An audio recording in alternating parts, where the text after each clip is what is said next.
Start करते हैं। So welcome back student to the channel never stop learning.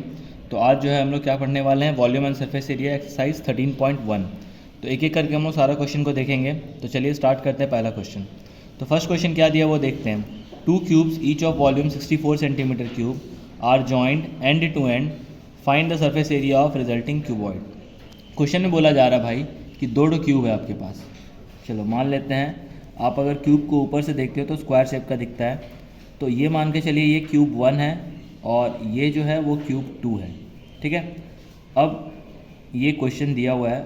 अब ये जो दोनों क्यूब को मिलाने के बाद क्या बना, आप देख रहे होंगे क्यूबॉइड बन गया है। क्या बन गया है? क्यूबॉइड। तो आपको इस क्यूबॉइड का क्या निकालना है? टोटल सरफेस एरिया निकालना है। तो सबसे पहले जो गिवन चीज़ें हैं उसको लिख लेते हैं। तो गिवन क्या है? वॉल्यूम ऑफ क्यूब दिया हुआ है कितना? 64 centimetre cube. Volume of cube का फॉर्मूला क्या होता है? साइड क्यूब, जिसको कि आप ए क्यूब भी बोल सकते हो। तो ए क्यूब बराबर कितना हो जाएगा? 64। तो ए बराबर क्या हो जाएगा? Cube root of 64 which is equal to कितना? 4, क्योंकि 4 का जो क्यूब होता है वो कितना होता है? 64 होता है, ठीक है। अब ध्यान देने वाली बात क्या है, जब हम लोग ये वाला फिगर देख रहे हैं तो इसका क्यूब का फीचर क्या होता है? सारे एजेस इक्वल होते हैं, मतलब सारा साइड इक्वल होता है, ठीक है। तो अगर यहाँ से लेकर के यहाँ तक का जो साइड है वो 4 है, तो इस एज का भी उतना ही होगा 4। तो अगर आप देखें तो फॉर रिजल्टिंग क्यूबॉइड लेंथ जो होगा वो कितना हो जाएगा? 4 + 4 8 सेंटीमीटर। ब्रेथ जो है, ब्रेथ में तो कोई चेंजेस नहीं आ रहा है ना, क्योंकि ब्रेथ तो उतना ही रहेगा। क्यूब है तो उसका जो ब्रेथ है वो उतना ही रहेगा। तो ब्रेथ कितना हो जाएगा? 4 सेंटीमीटर। और हाइट भी जो होगा वो रहेगा 4 सेंटीमीटर। अब टी एस ए का फुल फॉर्म आपको पता ही है, टोटल सरफेस एरिया। तो T S A of cuboid क्या हो जाएगा आपका? 2 into length breadth into height into length. तो 2 लेंथ कितना दिया हुआ है आपके पास? जल्दी से देखिए 8 into 4 plus 4 into 4 plus 4 into 8। चलिए देख लेते एक बार कैसे। तो लेंथ 8 था, ब्रेथ 4 था, हाइट भी 4 था। हाइट 4 है और लेंथ 8 है। तो चलिए इसको फटाफट कैलकुलेट करते हैं। 8 4 जा 32 प्लस 16 प्लस 32, तो 32 प्लस 32 कितना होता है? 64। 64 और 16 कितना होता है? 80। तो 80 into 2 which is equal to 160 centimetre square. तो ये आपका पहला क्वेश्चन का आंसर है। तो देखते हैं अब अगला question number 2। A vessel is in the form of a hollow hemisphere mounted by a hollow cylinder. The diameter of the hemisphere is 14 cm and the total height of the vessel is 13 cm. Find the inner surface area. तो सबसे पहले जो given चीज़ें हैं उसको आप लिखिए। तो क्या लिखा हुआ है? The diameter of the hemisphere. तो डायमीटर ऑफ हेमिस्फेयर कितना दिया हुआ है? 14। तो यहाँ लिख लेंगे 14।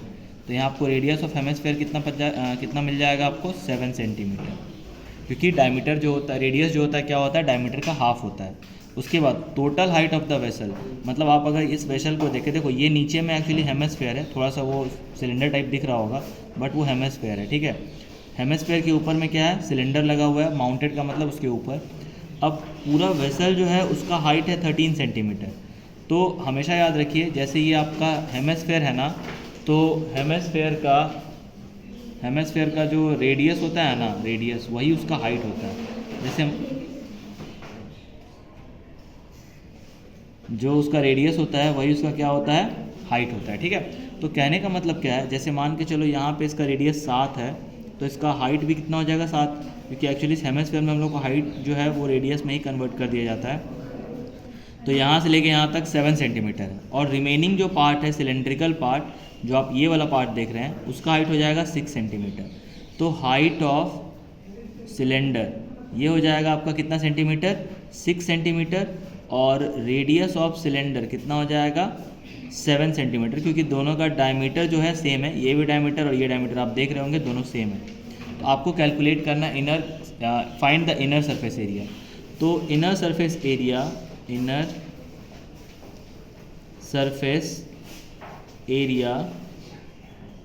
Is equals to inner surface area of the vessel लिख लीजिए, ज़्यादा बेटर रहेगा। तो inner surface area of the vessel बराबर क्या हो जाएगा, CSA of hemisphere plus CSA of cylinder. क्या लिखेंगे हम लोग, CSA ऑफ सिलेंडर। HS का मतलब यहाँ पे हेमस्फेयर है, ध्यान दीजिएगा थोड़ा सा। अब फॉर्मूला फटाफट लिखते हैं। तो CSA क्या होता है हेमस्फेयर का, 2πr²। क्या होता है, 2πr²। और सिलेंडर का CSA क्या होता है, 2πRH। ठीक है, यहाँ पे 2π कॉमन कर लीजिए क्योंकि कॉमन है वो। R भी कॉमन कर लीजिए क्योंकि दोनों का R सेम है। अगर मान लो दोनों का R सेम नहीं होता, ठीक है, जैसे यहाँ R7 है, यहाँ 8 होता, तब कॉमन नहीं होता, तब हम लोग लेटर्स भी अलग अलग लिख देते हैं। ठीक है, बट यहाँ पे R दोनों देखो स्मॉल r से डिनोट किया गया है, इसका मतलब है दोनों का R क्या है, सेम है। तो यहाँ पे हम लोग R भी कांस्टेंट के मतलब कॉमन की तरफ बाहर ले लेंगे, तो अंदर बचेगा एक R और यहाँ पे क्या बचेगा, H। अब 2 इंटू 22/7 इंटू R का वैल्यू कितना है, 7, और R का फिर यहाँ अंदर भी R plus H of what, cylinder का हाइट कितना है, 6, तो 6 लिख लेंगे हम, ठीक है। 7 से कैंसिल। अब यहाँ फाइनली कितना आएगा, आप देखो ध्यान से, तो 22 2 जो हो जाएगा 44, और 44 इंटू 6 प्लस 7 कितना हो जाएगा, 13। तो 13 4 जा 52 का 2 कैरी 5, 13 4 जा 52 प्लस 5 57 सेंटीमीटर स्क्वायर। ये आपका हो गया फाइनल आंसर। सो चलिए क्वेश्चन नंबर 3 को देखते हैं। क्वेश्चन नंबर 3 क्या दिया हुआ देखते हैं ध्यान से। A toy in the form of a cone of radius 3.5 cm mounted on a hemisphere of same radius. The total height of the toy is 15.5 cm. Find the total surface area of the toy. तो कहने का मतलब बहुत simple है। इसमें जो है आपका टॉय जो है वो कोन के शेप में है, ठीक है, जिसके ऊपर हेमिस्फेयर के ऊपर एक कोन रखा हुआ है। तो अगर हम लोग ऐसे करके हेमिस्फेयर बना लेते हैं सपोज, ठीक है, और इसके ऊपर एक कोन को रख देते हैं, ठीक है। A toy in the form of cone of a radius इतना mounted on a hemisphere. Mounted कहने का मतलब क्या है कि वो हेमिस्फेयर के ऊपर रखा हुआ है, ठीक है। अब ये शेप है टॉय का। आप लट्टू देखे होंगे, टॉप जिसको बोलते हैं हम लोग, स्पिनिंग टॉप, तो उसको देखे होंगे ध्यान से। तो उस केस में अगर हम लोग जाएँ तो इसमें क्या है, कोन का रेडियस कितना बोल रहा है, 3.5। तो रेडियस ऑफ कोन जो है वो है 3.5 सेंटीमीटर, ठीक है। और उसके बाद total height of the toy, तो टोटल हाइट जो है टॉय का वो दिया हुआ है 15.5 सेंटीमीटर, ठीक है। तो अगर आप मान लीजिए हेमिस्फेयर का भी रेडियस कितना हो गया 3.5 और इसका हाइट भी कितना हो गया 3.5, और अगर इस केस की बात करें तो हाइट ऑफ कोन जो है वो हो जाएगा कितना, 12 सेंटीमीटर। बोलिए कैसे, क्योंकि टोटल हाइट जो है वो 15.5 दिया हुआ है, उसमें से 3.5 को हम लोगों ने क्या किया, माइनस। तो यहाँ से लिख लेंगे height of cone. Height of cone is equals to हो जाएगा 15.5 minus 3.5 which is equal to 12, है ना, 12 सेंटीमीटर। अब आपके पास हाइट ऑफ द कोन दिया हुआ है, रेडियस ऑफ द कोन दिया हुआ है, और आपको क्या निकालना है, total surface area of the toy. तो TSA, total surface area of the toy is equals to CSA of cone plus CSA of hemisphere. कभी भी जब हम लोग को टोटल सरफेस एरिया निकालना होता है तो हम लोग पहले जो भी गिवन फिगर रहता है उसका कर्व सरफेस एरिया निकाल लेते हैं, ठीक है। तो अब आगे देखते हैं। तो सबसे पहले तो CSA ऑफ कोन जो होता है, CSA ऑफ कोन, इसका फॉर्मूला होता है πRL, और यहाँ पे L जो है वो स्लैंट हाइट कहलाता है। क्या कहलाता है, स्लैंट हाइट। अब अगर ध्यान होगा आपको तो स्लैंट हाइट हम लोग इसको बोलते हैं, ये जो स्लैंटेड एरिया पोर्शन है ना कोन का, उसको। तो इसका फॉर्मूला क्या होता है, L is equals to R² plus H²। तो L का वैल्यू कितना हो जाएगा, यहाँ से हम लोग अगर निकालना चाहें तो R, तो रेडियस दिया हुआ है 3.5, तो 3.5 का स्क्वायर, और R दिया हुआ है आपका 12, तो 12 सेंटीमीटर का स्क्वायर। अब 35 का अगर आप स्क्वायर करोगे तो 12.25 आएगा, मतलब 1225 आता है, और 12 का स्क्वायर करोगे तो 144 आएगा। तो ये हो जाएगा आपका कितना, देख लीजिए 0.25, और यहाँ हो जाएगा 6, ये हो जाएगा 5, 156.25, जो कि किसका स्क्वायर हो जाता है, अगर आपको पता होगा तो ये किसका रूट हो जाएगा, 125 का, किसका, 12.5 सेंटीमीटर। ये आपका हो गया स्लैंट हाइट। आप इसको कैलकुलेट कर लीजिएगा, ठीक है। अब हम लोग फार्मूला पे डायरेक्ट पुट करते हैं। So TSA of toy is equals to क्या हो जाएगा आपका पाई आर कॉमन चला गया, और यहाँ पे क्या है देखिए C S A of cone क्या होता है पाई आर एल, और इसका क्या होता है 2 पाई आर स्क्वायर ना, तो यहाँ पे 2 आर हो जाएगा। कैसे, मैं यहाँ पे एक बार अच्छे से लिख देता हूँ, pi r l plus 2 pi r square, तो यहाँ से पाई आर कॉमन कर लिए, एल प्लस यहाँ पे 2 आर बच गया। अब 22/7 इंटू आर का वैल्यू कितना आया हुआ है देखिए, रेडियस ऑफ कोन 3.5, और आर जो है वो दोनों केसेस में सेम है, इसीलिए आपको आर में कोई टेंशन नहीं है। यहाँ पे 12.5 प्लस 2r मतलब 2 इंटू 3.5, ठीक है। अब यहाँ पे ध्यान देते हैं, 7 से 3.5 को काटेंगे तो 0.5 आ जाएगा, ठीक है। सिंपल सा कैलकुलेशन है, 7 पंचे 35 होता है तो 0.5 आ गया, और 22 को 0.5 से मल्टीप्लाई करेंगे तो 11 आ जाएगा, क्योंकि 22 का आधा कितना होता है 11। अब ये वाला चीज़ जो है वो पोर्शन ध्यान देने वाला है, यहाँ पे ध्यान दीजिएगा, ये क्या दिया हुआ है 12.5 प्लस 3.5 का आधा क्या डबल करेंगे तो कितना होगा 3.5 इंटू 2 7, तो 12.5 प्लस 7, अब ये हो गया आपका 11 into 19.5 which is equal to 11 × 55 का 5 कैरी 5, 11 × 99 5 104 का 4 और 21।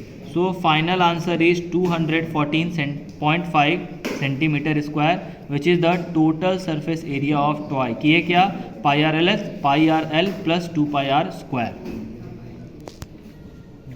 तो देखिए अब अगला क्वेश्चन चलते हैं हम लोग क्वेश्चन नंबर 4 की ओर। क्वेश्चन नंबर 4 क्या दिया उसको देख लेते हैं ध्यान से। A cubical block of side 7 centimetre is surmounted by a hemisphere, what is the greatest diameter the hemisphere can have, find the surface area of the solid. Surmounted का मतलब उसको कवर किया गया है, ठीक है। तो आप समझ सकते हैं, जैसे मान लीजिए ये क्यूब बना दिए हम, ठीक है, क्या बोला था क्यूबिकल बोला था ना भाई, अ क्यूबिकल ब्लॉक, यहाँ पे ध्यान दीजिएगा क्यूबिकल ब्लॉक बोला है, ठीक है। तो क्यूबिकल ब्लॉक में पहले क्यूब बना लिया जाए, ठीक है।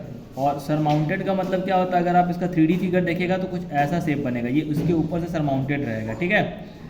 थोड़ा सा आपको फिगर अज्यूम करना पड़ेगा इसमें, ठीक है, ध्यान दीजिएगा उसको। तो फिगर को अज्यूम करिए अच्छे से और फिर समझिए।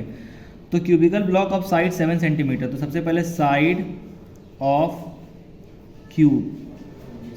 क्यूब जो है वो दिया हुआ है 7 सेंटीमीटर, ठीक है। Surmounted bye hemisphere, what is the greatest diameter of the hemisphere. तो भाई देखो यहाँ से लेके यहाँ तक ये हेमिस्फीयर पूरा कवर किया हुआ है, ठीक है। तो अगर आप डायमीटर निकालेंगे तो इसका डायमीटर ये वाला जो पार्ट है ना यही वाला हो जाएगा। तो ग्रेटेस्ट डायमीटर यहाँ पे हम लोग लिखेंगे, greatest diameter of the hemisphere will be 7 centimetre, क्योंकि भाई 7 सेंटीमीटर ही बन सकता है ना ज़्यादा से ज़्यादा। इसका तो जो हाइट है क्यूब का, जो साइड है, हाइट नहीं साइड एज जिसको आप बोलते हैं, वो 7 सेंटीमीटर का ही है। तो डायमीटर भी कितना सेंटीमीटर का बनेगा 7 सेंटीमीटर का ही बनेगा।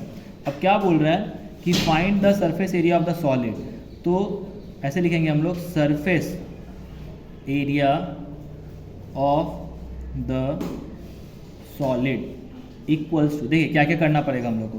तो सबसे पहले CSA ऑफ क्यूब क्या लिखेंगे हम लोग, अच्छा CSA क्यों लिखेंगे, TSA लिखेंगे हम लोग, क्योंकि पूरा का निकालना है हम लोग को। तो TSA ऑफ क्यूब, फिर plus CSA of cylinder, cylinder बोल रहे हैं, हेमिस्फीयर, इसका CSA, क्योंकि आपको टोटल सरफेस एरिया का जरूरत नहीं है, CSA ऑफ हेमिस्फीयर। और अगर आप देखेंगे ना तो ये ऊपर वाला जो पार्ट है ना, ये वाला पार्ट, तो ये कॉमन आ जाएगा दोनों में, किसमें TSA में और CSA में। तो इसको हम लोग माइनस कर देंगे, that is area of top of hemisphere, ठीक है। तो TSA ऑफ क्यूब का फॉर्मूला क्या होता है 6a square, CSA of hemisphere क्या होता है 2 पाई आर स्क्वायर, और area of top pi r square, ठीक है। तो हम लोग थोड़ा इसमें कैलकुलेट कर लेते हैं, क्योंकि R दोनों के केस में सेम ही है।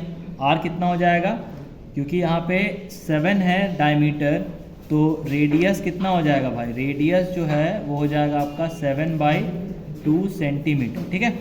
तो उस हिसाब से यहाँ पे हो जाएगा 6a square plus pi r square, एक आर, क्योंकि आपको पता है 2 में से 1 घटेगा तो 1 बचेगा।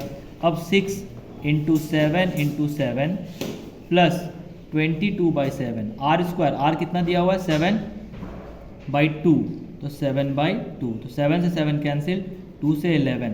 तो फाइनली अब जो आंसर आएगा वो क्या आएगा वो देख लीजिए, 6 × 7 = 42, 42 × 7 = 7 दूनी 14 का 4, 7 चौका 28 और 1 294। एक बार इसको आप कैलकुलेट जरूर कर लीजिएगा, ठीक है, फिर चेक कर लीजिएगा कितना आएगा। और प्लस कितना हो जाएगा 77/2।